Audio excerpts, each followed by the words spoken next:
Сайн уу хүү залуусаа дэлхийн улс орнуудын талаарх бичлэг маань эхлэж байна. Энэ удаа бүгд найрамдах ардчилсан социалист Вьетнам ард улсын талаар товч өгөөд тодорхой ярьж буй. Нэх нууршсан их юмар яг уу гол чухал гэсэн юмнуудын та бүхэнд яриад буй. За ингээд социалист Вьетнам ард улсын талаар тодорхой хэмжээний мэдлэгтэй болж авцгаая. Манайхан лайк андар, сабандар, комент хийрээ. За ингээд туглан сууж таалан болгоно уу. Бүгд найрамдах социалист Вьетнам улсаа зүүн өмнөд Аз дахь энэтхэг хятадын хойгийн зүүн хэсэгт орших орон юм аа. Хойд талаараа хятад, баруун талаараа Лаос, баруун өмнөд хэсгээр Камбож улстай тус хэрэлдээд зүүн талаараа харин өмнөд хятадын тэнгисээр хүрээлүүлэн оршдог. Вьетнам улс нь 100 гаруй сая хүн амтай энэ үзүүлэлтээр дэлхийд эхний 10 дугаарт ордог. Улс төрийн нэг намын тогтолцоотой улс юм аа. Улсын нийслэл нь Ханай хот юм аа. Албан ёсны хэл нь Вьетнам хэл. Шашны хувьд 45% нь ардын шашин гэд нэрмжигддэг, 28% нь ямар ч шашин байхгүй, 14% нь буддизм, үлдсэн хувь нь бусад шашин шүтдэг байх нэ. Вьетнам улсын ерөнхийлөгч нь То Лам гэдэг хүн байх нь, ерөнхий сайд нь Pham Minh Thinh гэдэг хүн байх нэ. Хууль тогтоох байгууллага нь үндэсний ассамбле. Нийт газар нутг нь 331,212 км квадрат газар нутагтай. Дотоодын нийт бүтээгдэхүүн нэг их найд 450 тэрбум Америк доллар байх нь энэ нь дэлхийд 26-т ордог. Харин нэг хүнд ногдох дотоодын нийт бүтээгдэхүүн нь 14,458 доллар байх нэ. Энэ нь дэлхийд 103 дугаарт орсон байх нь. Вьетнам улсын мөнгөний нэгж нь Вьетнам Dong. Тус улсын Вьетнам гэх нэр нь Вьет буюу гол үндэстэн. Нам нь өмнөд гэсэн үгнээс бүрэлдэг бөгөөд тэгээд Вьетнам гэж нэрлэх болсон байна. Бүгд найрамдах социалист Вьетнам улс нь бүгд найрамдах засаглалтай улс юм аа. Одоогийн үндсэн хуулийг 1992 оны 4 сарын 15-нд баталсан. Үндсэн хууль зааснаар Вьетнамын коммунист нам төр нийгэм тэргүүлэх үүрэг гүйцэтгэдэг. Төрийн эрх барих дээд байгууллага нь бүх нийтийн шууд саналаар 5 жилийн хугацаатай сонгогддог 498 депутатуудаас бүрдсэн байдаг. Нэг тагимтай Вьетнамын үндэсний ассамбле юм аа. Манайхаар бол улсын хурлын гишүүд нь 498 байдаг. 5 жилийн хугацаатайгаар сонгогддог байна. Засаг захиргааны хувьд Вьетнам нь 58 мужтай бөгөөд Ханай, Хой Шимин, Хайпон, Даннан, Кантхо зэрэг томоохон 5 хотоос бас бүрддэг. За вьетнамчуудын товч түүхийн талаар жохоо юм ирв. Вьетнамчуудыг манай монголчууд ч сайн мэдэн дээ. Манай Монголд Улаанбаатар хотод Вьетнам засвар гэж үйл ажиллагаагаа явуулдаг гаруудын нутаг шүү дээ. За эртний ирээд тэгээд өмнөд хятад гэж баг ярьдаг байсан. Хятадын бөөр өмнөд хэсэг. Тэгээд Францууд ирж тэднийг эзэн төрөмгийлээд Францын колони байсан юм байна.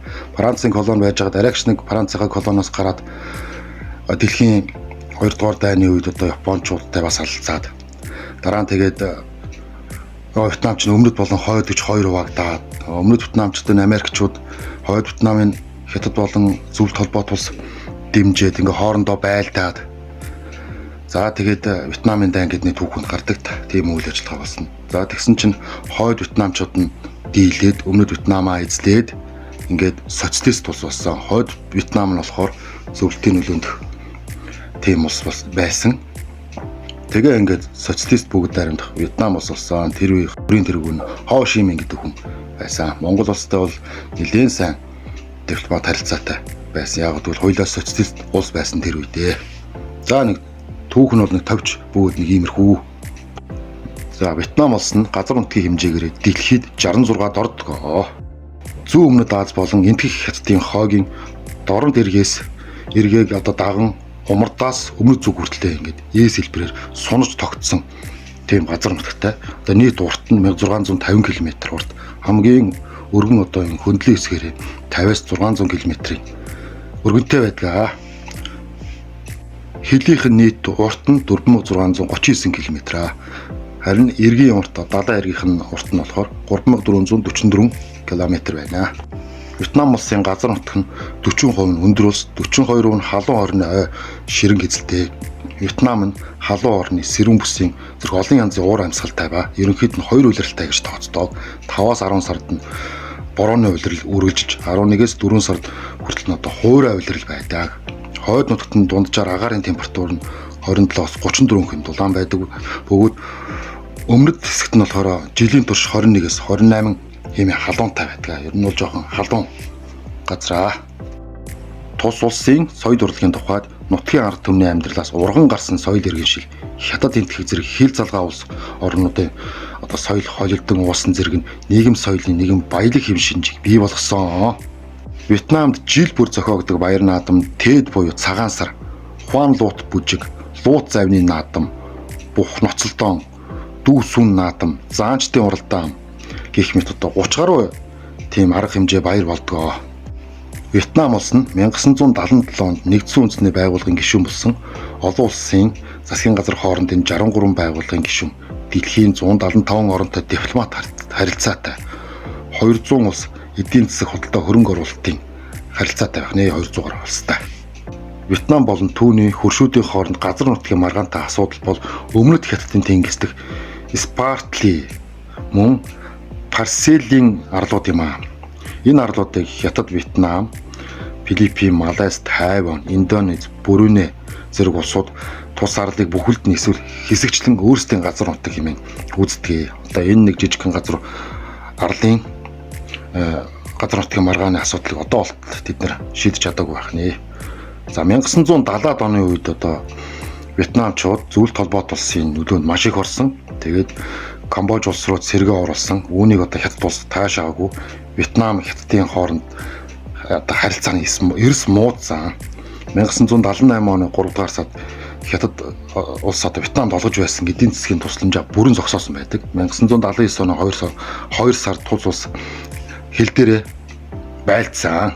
Зэвсэгт мөргөлдөм болсон. Энэ хоёр бас хоорондоо байлж исэн түүхтэй. За тэгээд Хятадууд ялагдсан гэж үздэг юм лээ. 1991 онд Хятад Вьетнамын албан ёсны дипломат харилцаа дахин сэргсэн.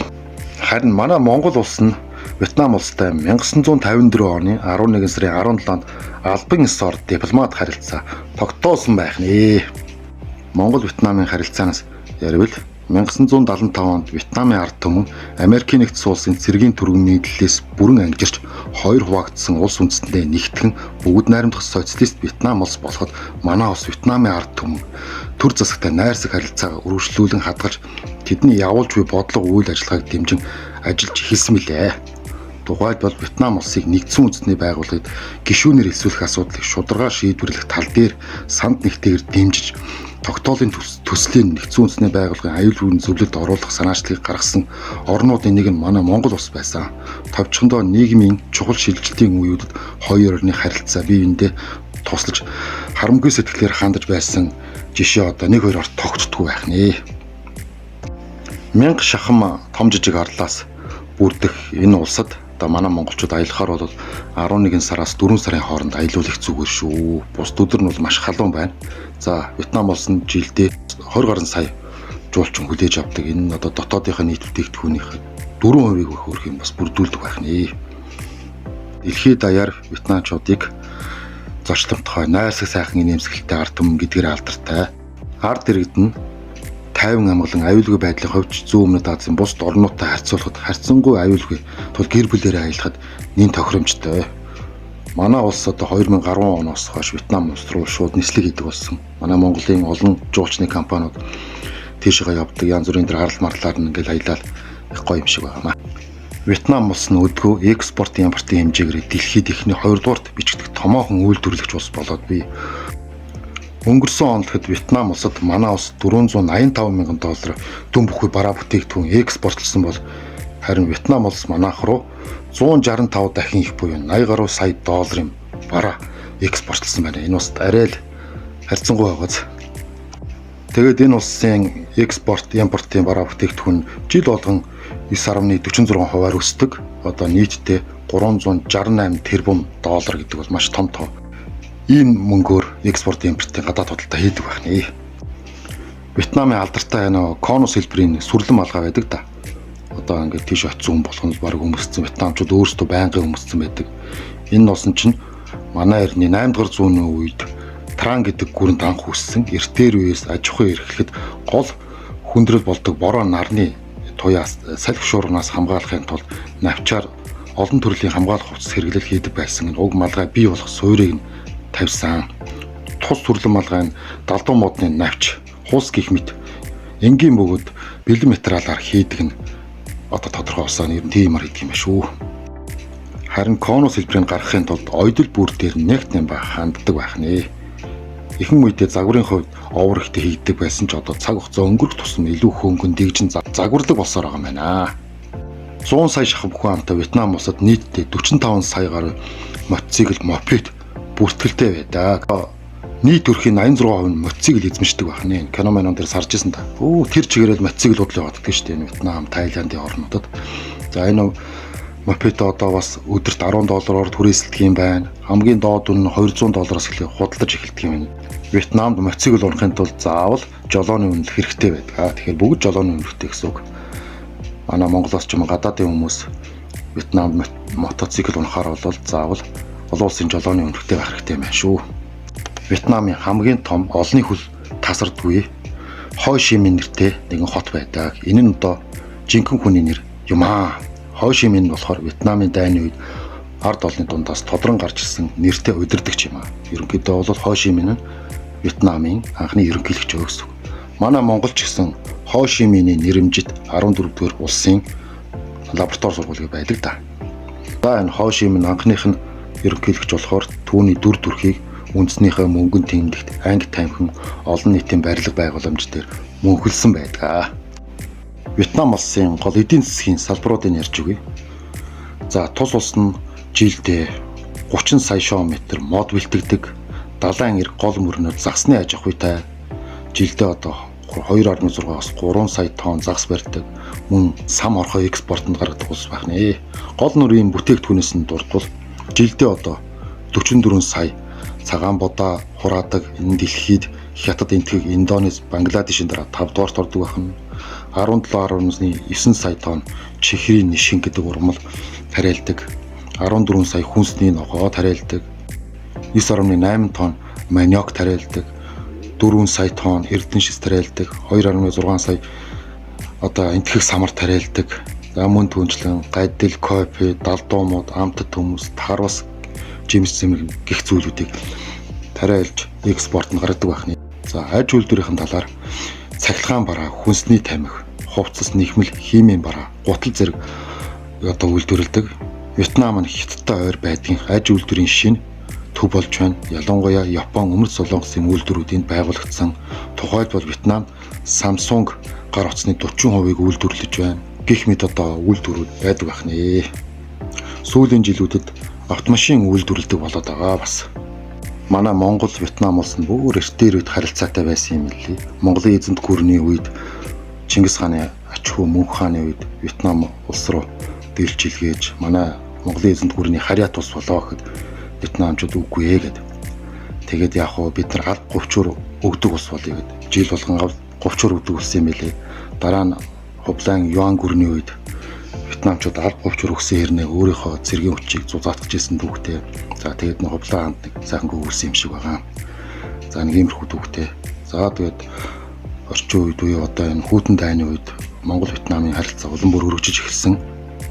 Америк Вьетнамын дайны үед улс орнуудын үзүүлсэн тусламж дэмжлэгийн тухайд улсынх нь хүн амт харьцуулсан байдлаар Монгол улс 1-р байрт орсон гэдэг үзүүлэлт байдаг. Гэхдээ энэ зөвхөн материалын тусламжийг тооцсон үзүүлэлттэй. Үүнээс гадна дайны хөлд нэрвдэд зовд сүдэрч байсан Вьетнамын анд нөхөдтэй үзүүлсэн Монголын ард түмний сэтгэл санааны тусламж үндэж баршгүй их байсан. 1950 онд Вьетнамын засгийн газрын санаачилсан социалист орнуудын харилцаа хамтын ажиллагааны хүрээнд дипломат харилцаа тогтоох саналыг Вьетнам улс манад санал тавьж исэн. 1954 онд одоо дипломат харилцаагаа тогтоосон Бээжинд анхны элчин сайдын хамаар нь Баярбаатарын Учир Батгдаг хүн элчин сайд болсон. За тэгээд 1954 онд Хой Ши Миньд итгэмжлэх жуух хүчээр гарт болсон юм байт юм лээ. За мөн 1954 оны 11 сард дипломат харилцаа тогтоосны дараа 1955 оны 7 дугаар сард бүгд найрамдах ардчилсан Вьетнам улсын ерөнхийлөгч Хой Ши Минь бүгд найрамдах Монгол ард улсыг манай улсад айлчилж исэн юм байна. 1959 оны 12 дугаар сард Монгол ардын Хувьсгалт намын төв хорооны 1-р нарийн бичиг дарга одоо бүгд найрамдах Монгол ард улсын сайд нарын зөвлөлийн ерөнхий дарга Юмжаагийн Цэдэн бол бүгд найрамдах ардчилсан Вьетнам улсад аль биесны айлчлал хийж хамтын ажиллагаагаа улам бүр өргөжүүлсэн түүхтэй энэ үеэр 100 мянган толгой мал бэлгэлэхээр болсон юм байна. Хүйтэн дайны он жилүүд буюу 1956-аас 1990 онд Монгол Улсын засгийн газраас Вьетнамын засгийн газарт хуучин ханшаар 200 гаруй сая төгрөгийн буцалтгүй тусламж хэлбэрээр олгосон тэр үеийн хоёр орны харилцааг хүйтэн дайнаар улбаалаад социалист эсдийн хүрээнд тодорхойлон авч үздэг. Хэдийгээр ихэнх судлаачид хоёр орны харилцааг 1990-ад оны улс төрөөс бусад салбар зогсон байдалд орсон гэж байсан гэж дүгнэдэг. Гэхдээ энэ бол худлаа юм аа. 1959 онд бэлэг болгон өгсөн 100 мянган толгой малнаас үлдсэн 85 мянган толгой малны хооронд 3 дахь орноос үржлийн хөр худалдаж авахд зориулж 1.5 сая доллар өгсөн байдаг. За дайны хүнд жилүүдэд Вьетнамын ард түмэнд Монголын ард түмнээс тийм тусламж төр засгаас хүртэл тусламж үзүүлж ирсэн. Вьетнам оюутнуудыг одоо боловсрлоос нь мэдлэгээс нь оцруулах гонд Монголын их дээд сургуулиудад сургадаг байсан. Энэ мэт Монгол-Вьетнамын харилцаа бол гүн гүнзгий байдаг байсан байх нэ. Бүгд найрамдах социалист Вьетнам ард улстай дипломат харилцаа тогтоод одоо 70 гаруй жил болж байна. Энэ хооронд Монгол улс Вьетнам улсын хоёрын хооронд эдийн засаг, аялал жуулчлал бүх талаараа харилцан сайн хөгжиж хамтын ажиллагаа нь улам бүр өргөжинд хэлж байгаа билээ. Вьетнам улс руу дипломат албан болон энгийн гадаад паспорттой Монгол иргэд 30 хүртэлх хоногийн хугацаанд визүү зорчих хэлцээр 2024 оны 3 дугаар сарын 7-оос эхлэн мөрддөг болсон. Вьетнам руу 30 хоногийн визүү зорчдог болсон. Тэгээд манай монголчууд их олноор аялдаг болсон. За мөн түнчлэн 1990 оноос хойш Вьетнамын 90 гаруй хүн манай Монголын ихтэй сургуулийг төгссөн байт юм билээ. Яг одоогор бол манай Монгол улсад ажиллаж амьдарч байгаа 800 гаруй Вьетнам иргэд байдаг. Ихэнх нь уул уурхай болон Вьетнам хот засрын газар ажилладаг гэсэн байна. Вьетнам улсын зэвсэг түвшний ерөнхий командлагч нь ерөнхийлөгч Тоо Лам. Вьетнамын ардын зэвсэг түвшний үндсэн бүрэлдэхүүн хуурай замын цэрэг, тэнгисийн цэргийн хүчин, агаарын хүчин, хилийн харуул, эргийн хамгаалалт багтдаг. Анх 1944 оны 12 сарын 22-нд байгуулагдсан зэвсэг түвшин. Цэргийнхэн нас нь 18-аас 25 насны хүмүүс явдаг. За цэрэг татхын хугацаа нь 2 жил 7 сар. Идэвхтэй боловсон хүчин 600 мянга байдаг бахна. Нөөц нь 5 сая цэрэг байдаг байна. Батлан хамгаалах төсөв нь 7.8 тэрбум Америк доллар байдаг байна. Энэ нь дотоодын нийт бүтээгдэхүүний 1.6%-тай тэнцдэг байна. Бүгд найрамдах ардчсан социалист Вьетнам ард улсын талаар тодорхой хэмжээний мэдлэгтэй болсон гэдэгт итгэлтэй байна. За манай хүүхэд залуучууд дараагийн удаа ямар улсын талаар яриулмаар байна тэрнийга комент хэсэгт бичжүүлдээгээрэй. За ингээд лайкан дарж, сабан дарж, комент бичээрэй. Баярлалаа. Баяртай.